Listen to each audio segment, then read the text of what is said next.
കർത്താവിന്റെ അതിപരിശുദ്ധ നാമം വാഴ്ത്തപ്പെടുമാറാകട്ടെ. ദൈവവചന പഠനത്തിനായി വീണ്ടും നമുക്ക് ഒരു ദിവസം കൂടി ദൈവം അനുവദിച്ചതോർത്ത് ദൈവത്തെ സ്തുതിക്കുന്നു. തെസ്സലോനിക്കർക്ക് എഴുതിയ ലേഖനമാണ് നാം പഠിച്ചുകൊണ്ടിരിക്കുന്നത്. ഒന്നാം ലേഖനം 4-ാം അധ്യായത്തിന്റെ 8 വരെയുള്ള വാക്യങ്ങൾ നാം ഇതിനു മുമ്പ് വായിക്കുകയും ധ്യാനിക്കുകയും ചെയ്യുകയുണ്ടായി. ഇന്ന് 9 മുതൽ 12 വരെയുള്ള വാക്യങ്ങൾ നമ്മളുടെ ചിന്തയ്ക്ക് വിഷയീഭവിക്കാം എന്ന് വിചാരിക്കുന്നു, കർത്താവിൽ ആശ്രയിക്കുന്നു. സഹോദരപ്രീതിയെക്കുറിച്ച് നിങ്ങൾക്ക് എഴുതുവാൻ ആവശ്യമില്ല. അന്യോന്യം സ്നേഹിപ്പാൻ നിങ്ങൾ ദൈവത്താൽ ഉപദേശം പ്രാപിച്ചതല്ലാതെ മക്കെദോന്യയിൽ എങ്ങുമുള്ള സഹോദരന്മാരോടൊക്കെയും അങ്ങനെ ആചരിച്ചും പോരുന്നുവല്ലോ. എന്നാൽ സഹോദരന്മാരെ, അതിൽ നിങ്ങൾ അധികമായി വർദ്ധിച്ചു വരേണം എന്നും.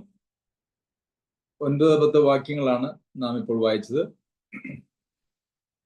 തെസ്സലോനിക്കയിലെ സഭയെക്കുറിച്ച് പൗലോസ് അപ്പോസ്തലൻ പറയുക, സഹോദരപ്രീതിയെക്കുറിച്ച് നിങ്ങൾക്ക് എഴുതാനായിട്ടൊരു ആവശ്യം പോലും ഇല്ല എന്ന് വെച്ചാൽ, മാതൃകാപരമായ സഹോദര ബന്ധം തെസ്സലോനിക്ക സഭയിൽ ഉണ്ടായിരുന്നു. അവരെ ഉപദേശിക്കേണ്ടതായിട്ടുള്ള യാതൊരു ആവശ്യവുമില്ല. അവരുടെ ഇടയിൽ എന്തെങ്കിലും അന്യോന്യം കൈക്കൊള്ളാതെയോ അന്യോന്യം ബഹുമാനിക്കാതെയോ അന്യോന്യം സ്നേഹിക്കാതെയോ സേവിക്കാതെയോ ജീവിക്കുന്നതായിട്ടുള്ള ഒരവസ്ഥ ആ സഭയിൽ ഉണ്ടായിരുന്നില്ല എന്നാണ് നമുക്ക് ഈ വാക്യത്തിൽ നിന്ന് മനസ്സിലാക്കുവാനായിട്ട് കഴിയുന്നത്. ഈ ലേഖനം എടുത്ത് പൊതുവിൽ വായിച്ചു നോക്കുമ്പോഴും അവിടെ അങ്ങനെ എന്തെങ്കിലും സാഹോദര്യ ബന്ധത്തിന് ഒരു പ്രശ്നമുള്ളതായിട്ട് നമുക്ക് കാണാനായിട്ട് കഴിയുന്നില്ല. അപ്പോൾ ഒരു സഭയോട് ലേഖനം എഴുതുമ്പോൾ സഹോദരപ്രീതിയെക്കുറിച്ച് നിങ്ങൾക്ക് എഴുതാനായിട്ടൊരു ആവശ്യവുമില്ല എന്ന് പറയത്തക്ക നിലയിൽ സഹോദരങ്ങൾ തമ്മിലുള്ളതായ ബന്ധം അവിടെ വളരെ ഊഷ്മളമായിരുന്നു എന്ന് നമുക്ക് കാണുവാനായിട്ട് കഴിയും. അപ്പോൾ എല്ലാവരെയും സ്നേഹിക്കുക എന്ന് പറയുന്നത് സാധ്യമാകുന്ന ഒരു കാര്യമാണ് എന്ന് നമുക്ക് ഈ സഭയുടെ ചരിത്രത്തിൽ നിന്ന് തന്നെ നമുക്ക് മനസ്സിലാക്കുവാനായിട്ട് സാധിക്കും. പലപ്പോഴും ആളുകൾ പറയാറുള്ളത്, അങ്ങനെ എല്ലാവരെയും സ്നേഹിക്കാൻ പറ്റുകയില്ല, എല്ലാവരെയും സ്നേഹിക്കാൻ കൊള്ളുകയില്ല. പക്ഷെ അങ്ങനെ ഒരു പരാതി തെസ്സലോനിക്കയിലെ സഭയിലെ വിശ്വാസികൾക്ക് ആർക്കും ഉണ്ടായിരുന്നില്ല. അന്യോന്യം സ്നേഹിക്കുന്നതിന് അവർക്കൊരു തടസ്സവും ഉണ്ടായിരുന്നില്ല. അത് അവരുടെ ജീവിതത്തിൽ അവര് സ്നേഹിച്ച് അവരെ കാണിച്ചു തന്നു എന്ന് നമുക്ക് കാണുവാനായിട്ട് സാധിക്കും. പക്ഷേ നമുക്ക് ഈ അന്യോന്യമുള്ള സ്നേഹത്തിന് ഒരു പക്ഷേ ചില തടസ്സങ്ങൾ അല്ലെങ്കിൽ സ്നേഹിക്കാൻ കഴിയുന്നില്ല എന്ന് നമുക്ക് തോന്നുന്നുവെങ്കിൽ അതിൻ്റെ ഒരു പ്രശ്നം യഥാർത്ഥത്തിൽ നമ്മുടെ ഉള്ളിൽ തന്നെയാണ് എന്നുള്ളത് നാം പരിശോധിച്ചാൽ മനസ്സിലാക്കുവാനായിട്ട് സാധിക്കും. എനിക്ക് സ്നേഹിക്കാൻ കഴിയുന്നില്ല എന്ന് ചിന്തിക്കുമ്പോൾ അതിൻ്റെ അർത്ഥം എനിക്ക് ആളുകളെ ഉൾക്കൊള്ളുവാൻ കഴിയുന്നില്ല, അതിൻ്റെ അർത്ഥം ഞാൻ എന്നെ തന്നെ ത്യജിക്കുകയോ ഒന്നും ചെയ്യുന്ന ആളല്ല, മറ്റുള്ളവരെ ശ്രേഷ്ഠരായി കാണാനായിട്ട് മനസ്സെനിക്കില്ല എന്നുള്ളത് മാത്രമാണ് അതിൻ്റെ കാരണം എന്ന് പറയുന്നത്. എന്നിൽ തന്നെയാണ് പ്രശ്നം. എന്നിലുള്ള പ്രശ്നം എന്ന് പറയുന്നത് ഞാൻ യഥാർത്ഥത്തിൽ വീണ്ടും ജന്മം പ്രാപിച്ച ആളാണോ, ദൈവാത്മാവ് എന്നിൽ വസിക്കുന്നുണ്ടോ എന്നുള്ളതാണ്. അതിൻ്റെ ആഴത്തിലേക്ക് നാം പരിശോധിച്ചാൽ നമുക്ക് നമ്മുടെ പ്രശ്നമായിട്ട് മനസ്സിലാക്കുവാനായിട്ട് കഴിയുന്നത്.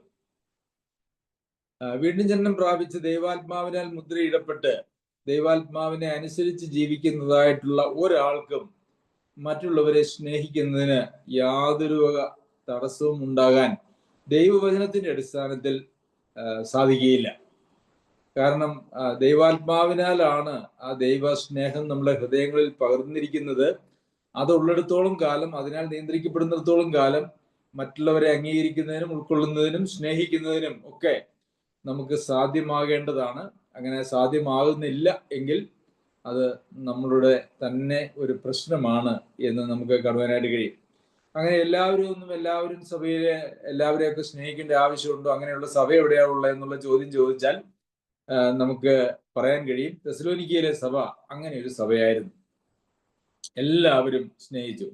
പിന്നെ അവിടെ നമ്മൾ വായിച്ചാൽ അവിടെ നമുക്ക് മനസ്സിലാക്കാൻ കഴിയുന്ന ഒരു കാര്യം, അവരുടെ സഭയിലുള്ള ആളുകളെ മാത്രമല്ല സ്നേഹിച്ചത്, അന്യോന്യം സ്നേഹിപ്പാൻ നിങ്ങൾ ദൈവത്താൽ ഉപദേശം പ്രാപിച്ചതല്ലാതെ മക്കതോന്യയിൽ എങ്ങുമുള്ള സഹോദരന്മാരോടൊക്കെയും അങ്ങനെ ആചരിച്ചു പോരുന്നുവല്ലോ. അപ്പോൾ സ്വന്തം സഭയിൽ, തെസ്സലോനിക്കയിലെ സഭയിൽ മാത്രമല്ല, മക്കതോന്യയിൽ എങ്ങുമുള്ള സഹോദരന്മാരോടൊക്കെയും. അപ്പം സ്വന്തം സഭയിലെ സഹോദരന്മാരോടുള്ള സ്നേഹം മാത്രമല്ല, അവർക്ക് അന്ന് അറിയപ്പെടുന്നതായ മക്കതോന്യ എന്ന് പറഞ്ഞാൽ ഇന്നത്തെ ആധുനിക ഗ്രീക്ക്, മാസിഡോണിയ എന്നീ രാജ്യങ്ങൾ ഉൾപ്പെടുന്നതായ പ്രദേശമാണ്. അവിടെ ഉണ്ടായിരുന്ന മറ്റു സഭകൾ എന്ന് പറയുന്നത് ഫിലിപ്പിയ സഭ അവിടെ ഉണ്ടായിരുന്ന സഭയാണ്. ബെരോവയിലെ വിശ്വാസികൾ എന്നൊക്കെ നമ്മൾ അപ്പോസ്തല പ്രവൃത്തികൾ വായിക്കുന്നുണ്ടല്ലോ. ബെരോവയിലെ വിശ്വാസികൾ അത് ഈ മേഖലയിൽ ഉണ്ടായിരുന്നവരാണ്. തെസ്സലോനിക്കയിലുള്ള വിശ്വാസികളെ മാത്രമല്ല, മറിച്ച് അവർക്കെന്ന് അറിയപ്പെടുന്നതായ ഫിലിപ്പിയ, ബെരോവ മുതലായിട്ടുള്ള സ്ഥലങ്ങളിലെ സഭയിലെ വിശ്വാസികളോടും അവർക്ക് കൂട്ടായ്മ ഉണ്ടായിരുന്നു, അല്ലെങ്കിൽ അവർക്ക് സ്നേഹം ഉണ്ടായിരുന്നു എന്ന് നമുക്ക് കാണുവാനായിട്ട് സാധിക്കും. അപ്പോൾ ഒരു സഭയ്ക്കുള്ളിൽ ഒതുങ്ങി നിൽക്കുന്നതായ സ്വന്തം സഭയിലെ വിശ്വാസികളുടെ കാര്യത്തിൽ മാത്രം ഉൾക്കൊള്ളുന്നതായ സ്നേഹമല്ല ക്രിസ്തീയ സ്നേഹം. എവിടെയും ദൈവത്തെ വാസ്തവമായി അറിഞ്ഞ് ദൈവത്തെ സ്നേഹിക്കുന്ന എല്ലാവരോടും ആ ഒരു സ്നേഹം ഉണ്ടാകുക എന്ന് പറയുന്നത് സ്വാഭാവികമാണ്. അതിന് രാജ്യത്തിന്റെയോ ദേശത്തിന്റെയോ അതിർവരമ്പുകൾ ഇല്ല എന്നുള്ളത് നമുക്ക് കാണുവാനായിട്ട് സാധിക്കും. ആ ഒരു സ്നേഹം നമ്മളിൽ ഉണ്ടാവേണം. ആ സ്നേഹം എന്ന് പറയുന്നത് ക്രിസ്തുയേശുവിനാൽ വീണ്ടെടുക്കപ്പെട്ട് ലോകത്തിൽ എവിടെയുമുള്ള ആളുകളോടുള്ള നമ്മുടെ സ്നേഹമാണ്. അപ്പോൾ സ്വന്തം സഭ എന്നുള്ള നിലയിൽ സ്വാർത്ഥരാകാനായിട്ട് നമുക്ക് സാധിക്കുകയില്ല എന്നുള്ളതും നാം മനസ്സിലാക്കേണ്ടത് ആവശ്യമാണ്. ഇവിടെ അന്യോന്യം സ്നേഹിപ്പാൻ നിങ്ങൾ ദൈവത്താൽ ഉപദേശം പ്രാപിച്ചതല്ലാതെ, അവിടെ നമുക്ക് ഒരു വാക്ക് പ്രത്യേകമായിട്ട് അങ്ങനെ കാണുവാനായിട്ട് കഴിയും. നിങ്ങൾ ദൈവത്താൽ ഉപദേശം പ്രാപിച്ചു എന്നാണ് വായിക്കുന്നത്.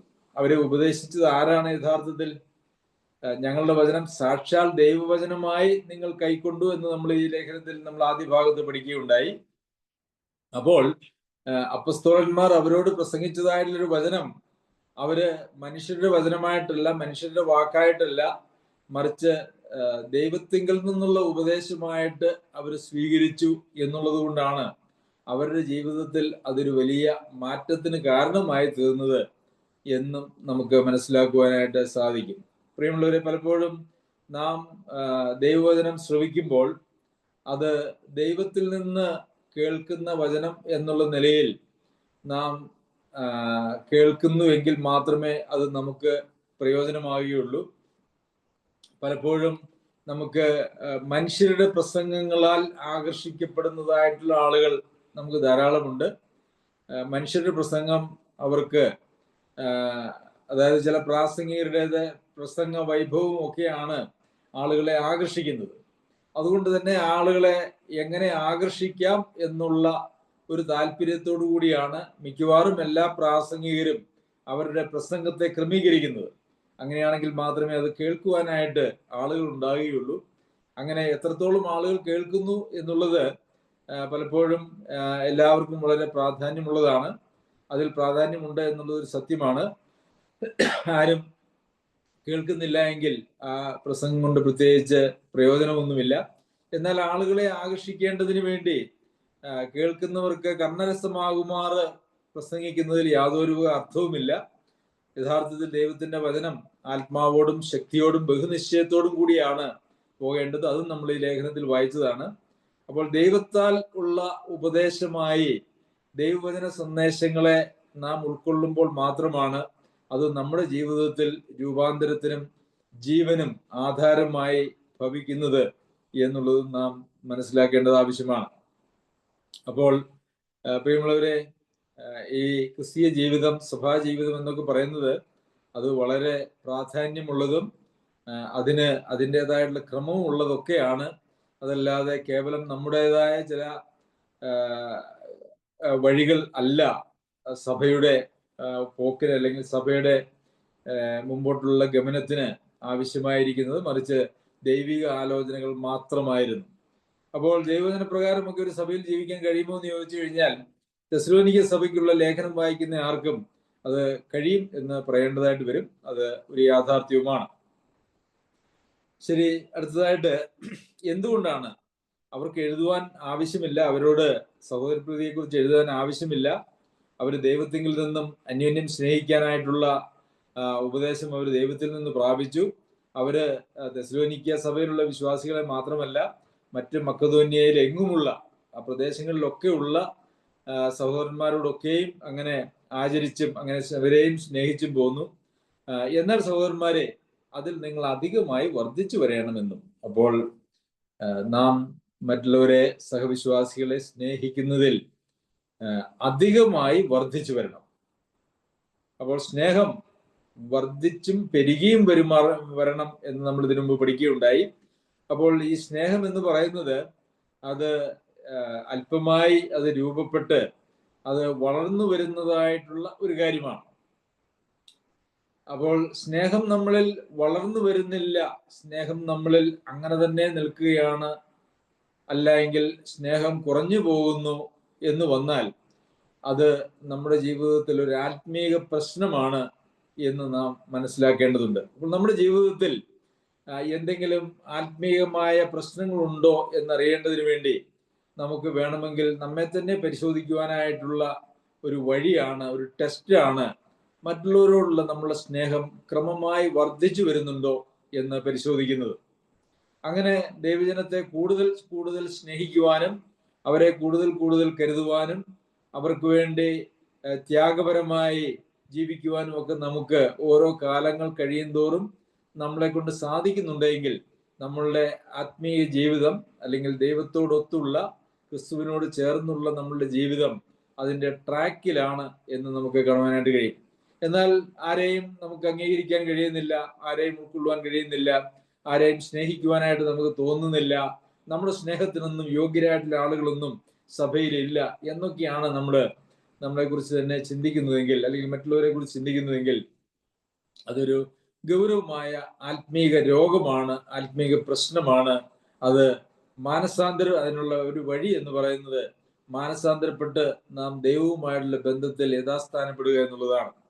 ദൈവവുമായിട്ടുള്ള നമ്മുടെ ബന്ധത്തിൽ യഥാസ്ഥാനപ്പെട്ടാൽ മാത്രമേ ദൈവത്താലുള്ള ഉപദേശം ലഭിച്ച് ആ ദൈവാത്മാവിന്റെ പ്രവർത്തനത്താൽ ആ ദൈവസ്നേഹത്താൽ നിറയപ്പെട്ടവരായി മറ്റുള്ളവരെ അതേ സ്നേഹത്താൽ സ്നേഹിക്കുവാനായിട്ട് നമുക്ക് കഴിയുകയുള്ളൂ.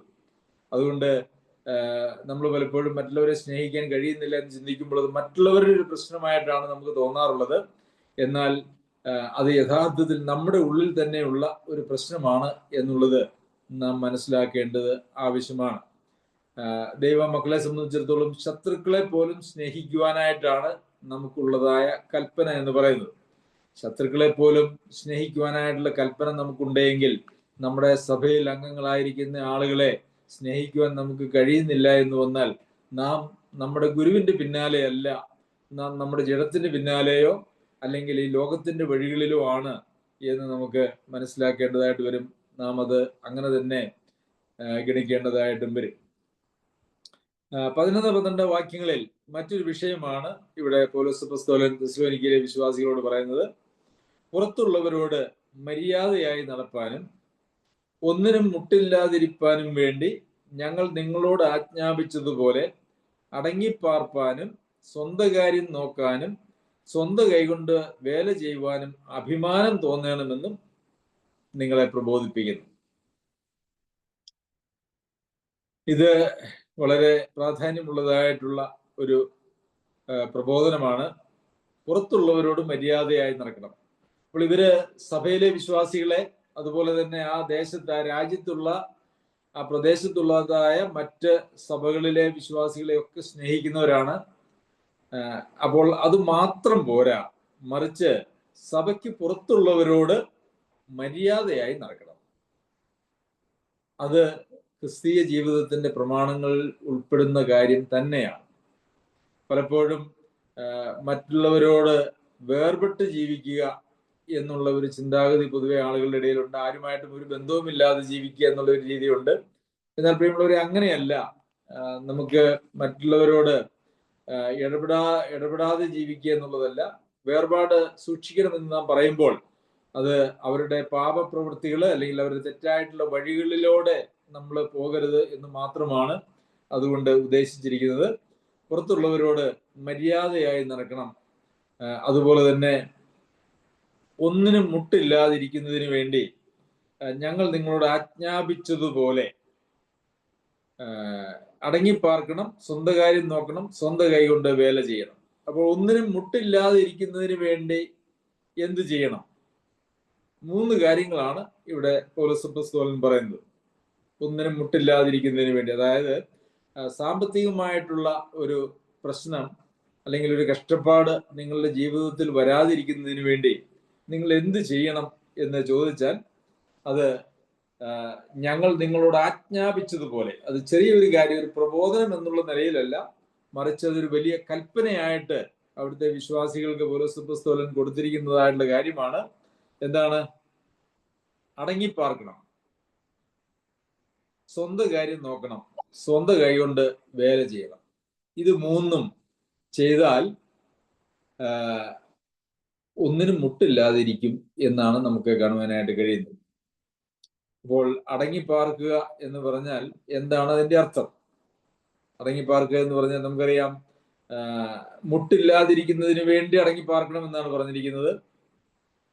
അതായത് നമുക്ക് അനാവശ്യമായ ചെലവുകൾ നമുക്ക് വരുന്ന നിലയിലുള്ളതായ ഒരു ജീവിത ശൈലി അല്ലെങ്കിൽ ജീവിത രീതി, നമ്മുടെ കയ്യിലുള്ളതായ നാം അധ്വാനിച്ചുണ്ടാക്കുന്നതായ സമ്പത്ത്, അത് അനാവശ്യമായിട്ടുള്ള നിലയിൽ ചെലവഴിക്കത്തക്ക രീതിയിലുള്ള ഒരു ജീവിത ശൈലി നമുക്ക് ഉണ്ടാകുവാനായിട്ട് പാടില്ല. നമ്മെ ദാരിദ്ര്യത്തിലേക്ക് അല്ലെങ്കിൽ മുട്ടുള്ളവരായ ഒരവസ്ഥയിലേക്ക് നമ്മെ നയിക്കുന്ന നിലയിലുള്ളതായ ഒരു ജീവിത ശൈലി നമുക്ക് പാടില്ല.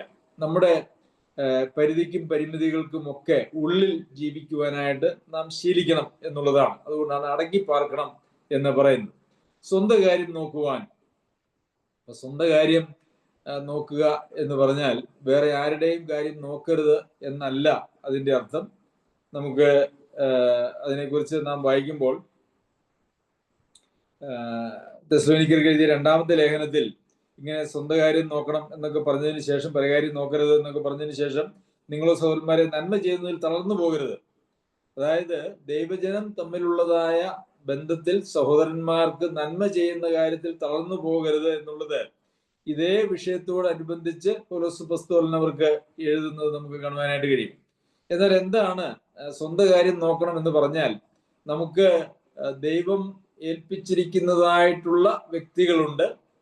പ്രാഥമികമായിട്ടും നമ്മുടെ സഭാവിശ്വാസികൾ, അതുപോലെ തന്നെ നമ്മുടെ അയൽവക്കത്തൊക്കെയുള്ള സഭാവിശ്വാസികൾ, അവരുടെ ആവശ്യങ്ങളും നമ്മുടെ ആവശ്യങ്ങളും പ്രശ്നങ്ങളും തന്നെയാണ്. അതുപോലെ തന്നെ യഥാർത്ഥമായിട്ട് ദാരിദ്ര്യം അനുഭവിക്കുന്നതായിട്ടുള്ള പുറത്തുള്ള ആളുകൾ, നമുക്ക് ഗലാത്യർക്ക് ലേഖനം എഴുതുമ്പോൾ അവിടെ നമ്മൾ വായിക്കുന്നത്, ആകയാൽ സകല മനുഷ്യർക്കും പ്രത്യേക സഹവിശ്വാസികൾക്കും എന്നാണ്. എല്ലാവർക്കും പ്രത്യേക സഹവിശ്വാസികൾക്കും എല്ലാവർക്കും നന്മ ചെയ്യുവാനായിട്ടുള്ള ഉത്തരവാദിത്വം നമുക്കുണ്ട്. അത് അങ്ങനെയുള്ള ഉത്തരവാദിത്വം എന്ന് പറയുന്നത് നമ്മുടെ ജീവിതത്തിന്റെ അടിസ്ഥാന ആവശ്യങ്ങൾക്ക് വേണ്ടിയിട്ടാണ്. ഇപ്പൊ ഒരാൾ വന്നേച്ച് എനിക്ക് ബിസിനസ് ചെയ്യാനായിട്ട് ഒരു 2 ലക്ഷം രൂപ വേണം എന്ന് പറഞ്ഞാൽ, അത് നമുക്ക് അത് കൊടുക്കുവാനായിട്ടോ അങ്ങനെയുള്ള അവരുടെ ബിസിനസ് ഇടപാടുകളിൽ നമുക്ക് സഹായിക്കുവാനായിട്ടുള്ള ഒരു ഉത്തരവാദിത്വമില്ല. എന്നാൽ എനിക്ക് മരുന്ന് വാങ്ങിക്കാനായിട്ട് പൈസയില്ല, അല്ലെങ്കിൽ എനിക്ക് ഭക്ഷണത്തിനുള്ള പൈസ എൻ്റെ കയ്യിലില്ല എന്ന് പറഞ്ഞാൽ അതിന് നമ്മൾ സഹായിക്കേണ്ടത് നമ്മുടെ ഉത്തരവാദിത്വമാണ്. അപ്പോൾ പരകാര്യത്തിൽ ഇടപെടരുത് എന്ന് പറയുമ്പോൾ നാം അവരുടെ അടിസ്ഥാന ജീവിത ആവശ്യങ്ങളിൽ സ്വന്തം കാര്യം നോക്കണമെന്ന് പറയുമ്പോൾ മറ്റുള്ളവരുടെ അടിസ്ഥാന ജീവിത ആവശ്യങ്ങളിലൊന്നും നാം ഇടപെടരുത് എന്നല്ല അതിന്റെ അർത്ഥം. മറിച്ച് അതിനപ്പുറത്തേക്കുള്ള കാര്യങ്ങളിൽ ആണ് എന്നുള്ളത് നാം മനസ്സിലാക്കേണ്ടത് ആവശ്യമാണ്. സ്വന്തം കാര്യം നോക്കുക എന്ന് പറയുമ്പോൾ സ്വന്തം കാര്യം സിന്ദാബാദ് എന്ന് പറയുന്ന ഒരു ചൊല്ല് നമ്മുടെ നാട്ടിലുണ്ടല്ലോ. മറ്റാരുടെയും പ്രശ്നങ്ങൾ എൻ്റെ പ്രശ്നങ്ങളല്ല, എനിക്ക് എൻ്റെ കാര്യം മാത്രം. അതൊരു ക്രിസ്തീയ മാർഗമല്ല. പക്ഷെ ഇവിടെ ഉദ്ദേശിച്ചിരിക്കുന്നതായിട്ടുള്ള കാര്യം എന്ന് പറയുന്നത്, നമ്മുടെ കയ്യിലുള്ളതായിട്ടുള്ള പൈസ അനാവശ്യമായി ആവശ്യമില്ലാത്തവരുടെ അടുക്കിലേക്ക് പോകുന്നതായിട്ടുള്ള ജീവിത ശൈലി നമുക്ക് ഒരിക്കലും പാടില്ല എന്നുള്ളതാണ്. ഓരോരുത്തരും സ്വന്തം ഗുണമല്ല മറ്റുള്ളവന്റെയും ഗുണം കൂടി നോക്കണം എന്ന് നമ്മൾ ഫിലിപ്പിയർക്ക് എഴുതിയ ലേഖനം 2-ാമത്തെ അധ്യായത്തിൽ നാം വായിക്കുന്നുണ്ടല്ലോ. മറ്റുള്ളവന്റെയും ഗുണം നോക്കുവാനായിട്ടുള്ള ഉത്തരവാദിത്വം നമുക്കുണ്ട്. എന്നാൽ അത് എങ്ങനെയുള്ള ആളുകൾക്കും എന്ത് ആവശ്യങ്ങൾക്കും ആണ് എന്നുള്ളത് നമ്മൾ മനസ്സിലാക്കേണ്ടതും അതിനോട് ചേർന്ന് നമുക്ക് അത്യാവശ്യമായിട്ടുള്ളൊരു കാര്യമാണ്. ഇപ്പോൾ ഉദാഹരണത്തിന് ഒരാള് ദുർവ്യയം ചെയ്യുന്ന ഒരാളാണെങ്കിൽ അവരെ നമുക്ക് അവരുടെ ഗുണം നോക്കുവാനായിട്ട് നമുക്ക് കഴിയുകയില്ല. അതുപോലെ തന്നെ ഒരാള് അധ്വാനിക്കാത്ത ഒരാള് ആണെങ്കിൽ അവരുടെ കാര്യത്തിലും സഭയ്ക്കോ അല്ലെങ്കിൽ വ്യക്തികൾക്കോ ഒന്നും യാതൊരു ഉത്തരവാദിത്വവും ഇല്ല.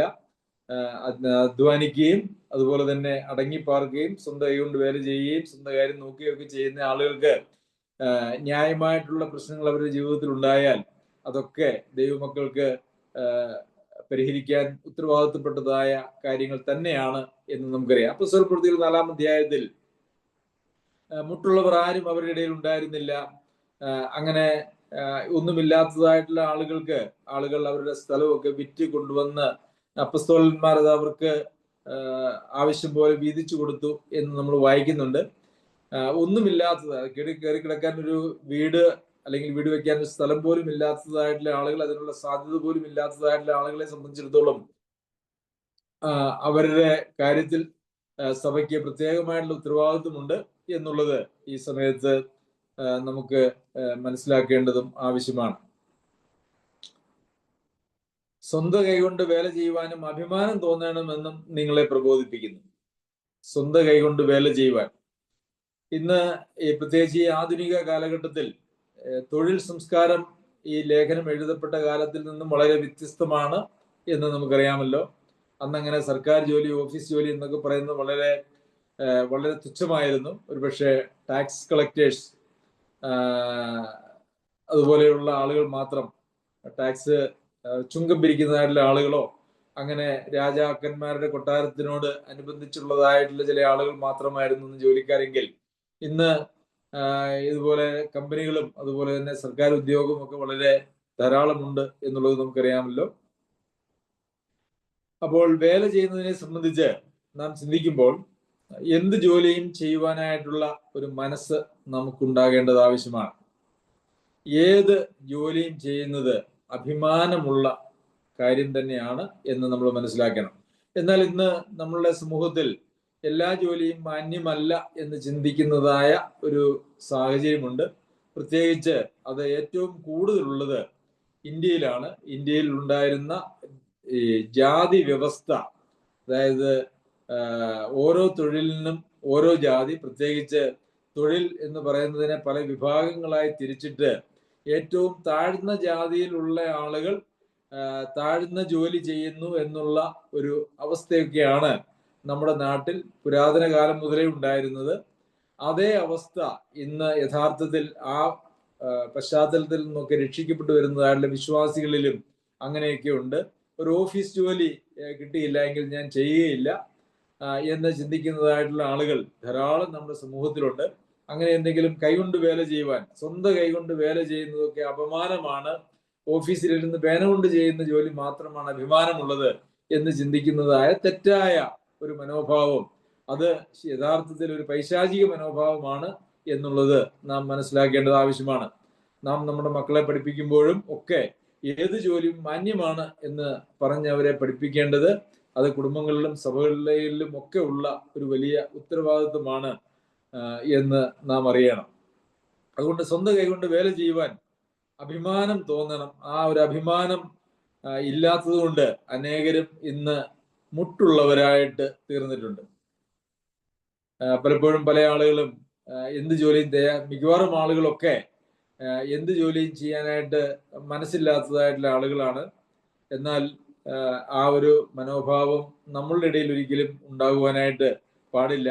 എല്ലാ തൊഴിലും ചെയ്യുന്നവരെ നമ്മൾ ഏറെ ബഹുമാനിക്കേണ്ടതാണ്.